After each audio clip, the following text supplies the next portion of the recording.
Hello candidates, I am going to dictate you a passage from Progressive Magazine. So please get ready for the dictation. The dictation will start after 15 seconds.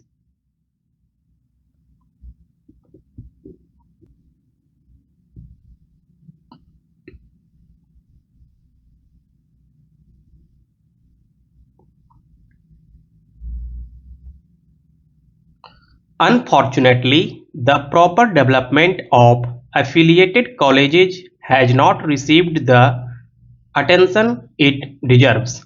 The vast majority of them is in the private sector and is subject to its strengths as well as weaknesses. While some colleges in metropolitan areas are very big, about 45% have an enrollment of less than 500. As higher education is spreading to rural areas, the proportion of such institutions is tending to grow. As in size, they also show a very wide range in quality. Many of these institutions have low standards due to poor facilities and mediocre staff, while some are outstanding institutions which can compare favorably with university departments. Their finances are often unsatisfactory, especially because the grants in aid systems are generally out of date and often badly administered. The university is responsible for their academic standards while the state government are responsible for their grants in aid. The dichotomy also adds to their difficulties, especially because the close collaboration needed between the two is sometimes absent. Added to all this, there is often an unhealthy rivalry between university departments and affiliated colleges or between the colleges themselves. I am of the view that in the larger interests of improving standards in higher education, it is necessary to concentrate for the next 5 to 10 years on improving the quality of affiliated colleges. Several measures will have to be taken to this end. The location of colleges will have to be carefully planned so as to avoid the creation of small institutions which tend to be uneconomic and inefficient. Our attempt should be to ensure that within about 5 years or so of its establishment, each college must have an enrollment of not less than 500. The courses to be provided in colleges should be carefully coordinated, especially where a town or city has more than one college. Intensive programs of in-service education through summer institutes and other means should be developed for the staff-affiliated colleges. The system of grants in aid should be liberalized so that the colleges can afford to have adequate staff of high quality as well as good teaching facilities. The universities should strive to assist the colleges to supplement their facilities through common programs, and a much closer liaison should be built up between the universities and state governments in a common program to improve standards of colleges in the country.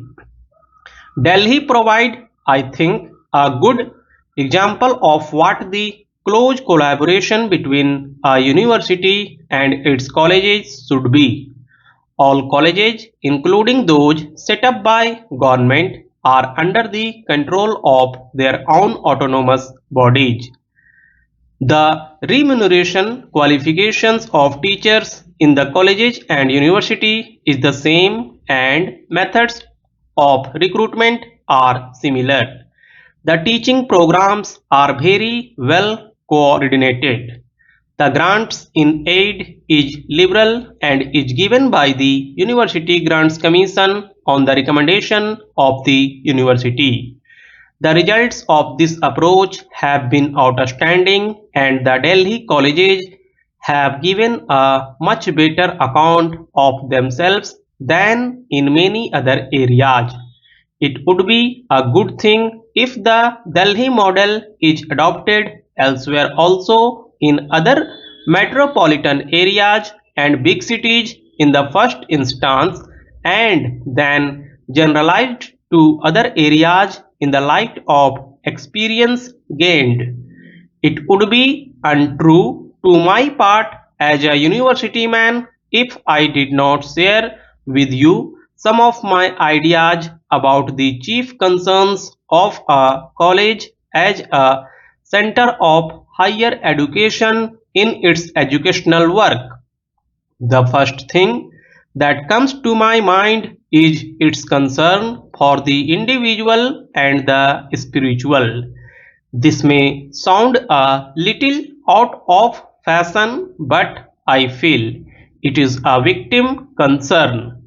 There is a dangerous tendency to neglect the things of the spirit in the overemphasis on material welfare.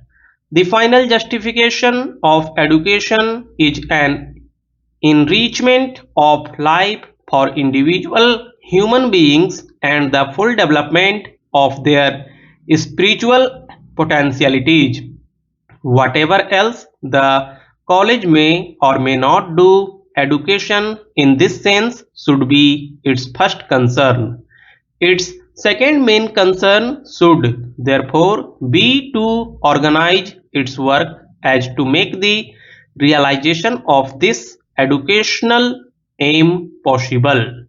This implies mediation between the subjective mind of the educand and the objective mind concretized in the manifold goods of culture, mediation that is between the individual student and his culture, between him and the science, the arts, the techniques, the religious, the moral and legal codes, the social forms, the institutions, the personalities in which human culture is embodied, stored as it were. But every mind cannot get its nourishment indifferently from any goods of culture. There must be a correspondence between the mind to be educated and the mind embodied in the goods of culture.